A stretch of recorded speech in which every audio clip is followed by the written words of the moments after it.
Hey everybody, Rich, MSX 125, and I'm going to do a oil change, first 600 miles. The bike actually has 578 miles, so I'm doing it about 22 miles early. I think earlier is better than later. Some of you guys that have watched my videos, this is a 500, and yeah, crazy.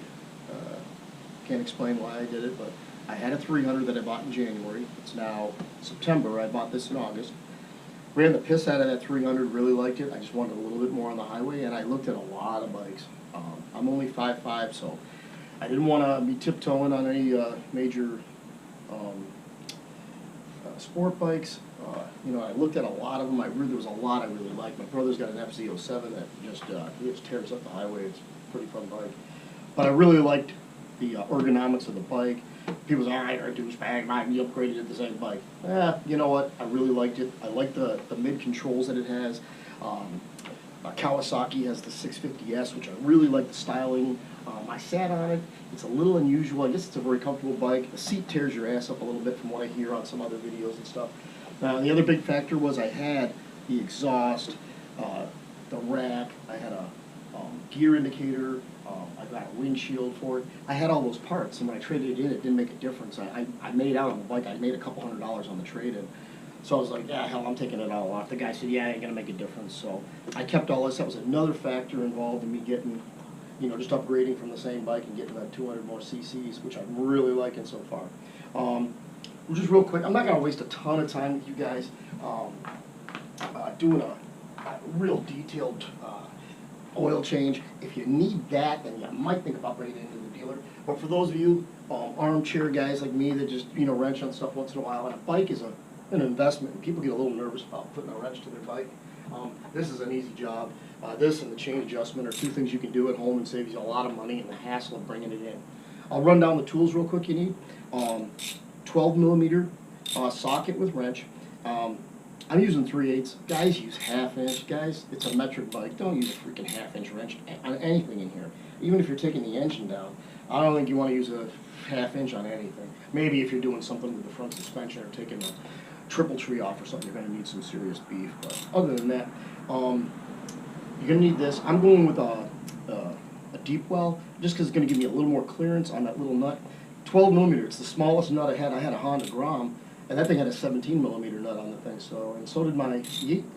The 300 had a pretty good size one too. I don't believe it was 12. That's a teeny little nut on there, so be careful with it. I'm going with for the removal, I'm going to go with a cup wrench, just in case it's tight. I have weak hands, you know, I'm a small guy, 5'5", you know, I'm just going to make it easier to remove it. I've heard mixed emotions about going to the factory 19 pounds of foot-pounds to put it on. Everyone says hand tight. I'm going to play it by ear. I'm going to hand tight it, see what it feels like. Maybe put a wrench to it and feel it a little bit. If it goes crazy before it clicks, I'm going to probably hold off. If I get a click, you know, relatively reasonable, I'm going to go with the torque wrench on it. Speaking of torque wrenches, I have a 1/2 inch torque wrench, but I also went out and got a 3/8 inch one too, and I would really advise it. You know, I think for a lot of things you do, it's going to be a little more precise for the lower poundages that you're doing on these bikes. So I got both. You know, one I use the 1/2 inch if I'm going to do a retorque on the rear axle or whatever, but this little guy will be fine for torquing that. It's 22 pounds on the drain nut. So I did get an aftermarket. I got the actual OEM filter. I don't think it's going to make a huge difference. K&N makes a nice one with a nut at the end, and I looked into that and stuff, and I thought about it, but for a little more money, you get the OEM one right from the dealer. What the hell? That's my deal. And my biggest one, I've seen some videos. No one ever talks about this little guy right here. I don't know if you guys can see what that is. That is a crush washer, not to be mistaken by a regular washer. It's made out of an alloy material that does crush. It creates a seal. And for $1, to try to flip and reuse the other one or whatever guys do is just absolutely beyond my imagination. You don't do oil changes that often on these. Once a year. Hell, for the buck, if you don't buy this piece, you're nuts. One more thing I forgot to mention. Warm the bike up for 3 to 5 minutes. Turn it off and wait a couple minutes. You're going to bring all the particulates in and around and into the oil and not just land on the bottom. 2 rules of thumbs. Some guys say, oh, leave it cold. All that shit's at the bottom. It'll drain out. No. you want to particulate it into the oil, so when it drains, it's suspended within the oil, and then you get all those particles out if there is any. I'm sure there's going to be a little bit of clutch dust. I mean, I put the pedal to the metal on this thing a few times. I'm not seeing any big metal shavings or whatever, but if I do, and we'll go from there on that. But alrighty.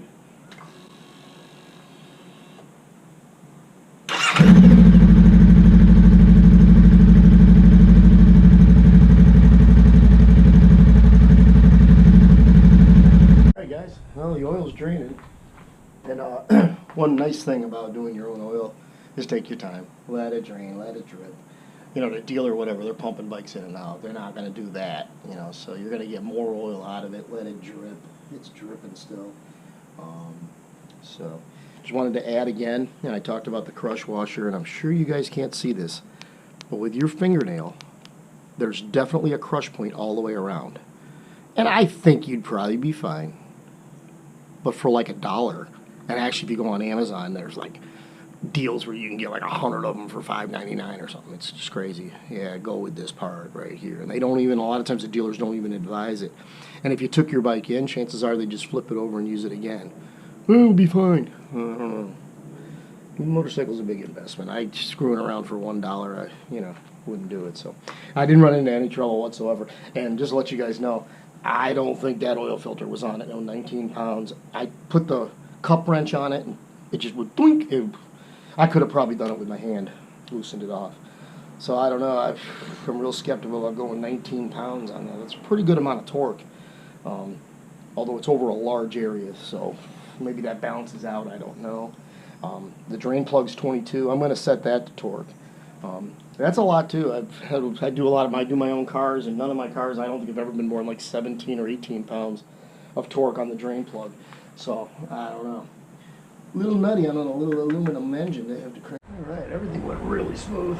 No major issues. I hand tightened the filter pretty good. Not even cranking as much as I could, just for grins. I'm like, yeah, let me put that on. I set it for 18 pounds to be a little safe. It clicked right away. So I guess hand tightening it is the same. So I wouldn't sweat it if you don't have a torque wrench. Just go hand tight on that oil filter.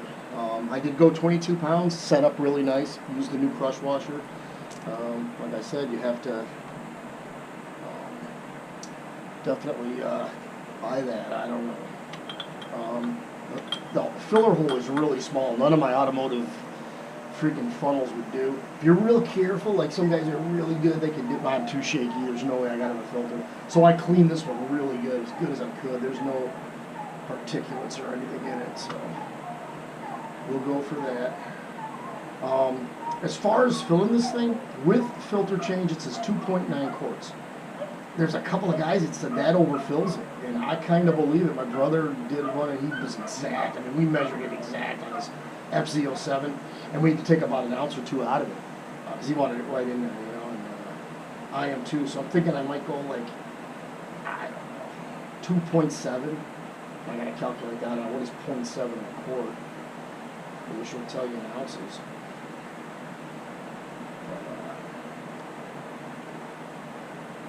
Yeah, Honda lube. Well, it seems pretty thin. That oil looks dark in that pan, but it's a black pan, so I don't know. I'm gonna put it in a 2-liter bottle that I washed out. It's only going to the recycling center anyway, so I can get a good look at it. I couldn't really see. It looks like I'm glad I took it out. Is what I'm saying. Some of these guys are like, I think Honda's crazy making you take it out at 600. Dudes. I would say no way. Guys are high. Take it out. I wanted to be as close to 600 as I could. I thought about doing a 300, but then I thought about it. There's probably a little bit more braking going on, so you'd have to do it again at 600. Even as cheap as you can do it, these were like $6.40 times 3, plus the filter and the crush washer. It was like $32. And I'm not cheapskate, but I don't know. If Honda doesn't say to do it, it's $32. I was like, because I really, if you're going to do it early, I would do it again at the recommended time, because there may be some more braking going on. It is a much thinner grade than some of the old school guys would say, like, oh, man, no way I'm putting 10W30 in my bike. I wanted 10W40 for 50 years, a Honda manufacturer. Okay, whatever, dude. But I believe, and again, I'm just speculating, that the tolerance is completely designed in the motor, And you look at the oil, the owner's, the shop manual, the repair manual, you can get online, which is beautiful, the whole thing, 400 pages. And it shows the oil spouts that are all over up here that spurt oil up over on your upper cams and everything. And it's like, I don't know, I wouldn't go with an inch thicker in oil than what it recommends, because I just think all those little lines and all those little pumps that squirt oil everywhere in the engine is super important. So I'm going with the recommendation. I don't know, some people say I'm nutty and who cares. Some guys will put do not put car oil in your freaking bike. They have non-friction materials in there to help your car run smoother and all that kind of stuff. Your training's separate. The transmission, is part of the engine. It shares the same oil. Wet clutch plates that require the right type of oil and viscosity. That's another reason why I don't like going with synthetic during break-in. I think it wouldn't allow the proper amount of slippage, and I think synthetic oils are great. I use them in my car. I love them. I mean, this bike might see synthetic oil after maybe 3,000 miles, but I'm not putting it in now. I don't know. I'm just a knucklehead, I guess. Let's see what she does here. Might hear a little noise. Scary.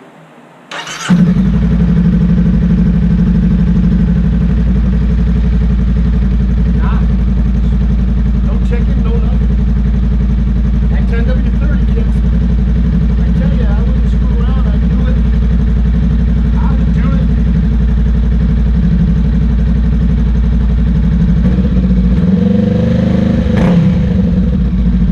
I don't know how it sounds on there, but man, it sounds good to me.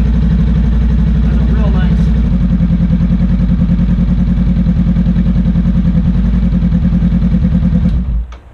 Feels warm. I'd imagine that oil filter's filled up, so that's what I gotta figure out now.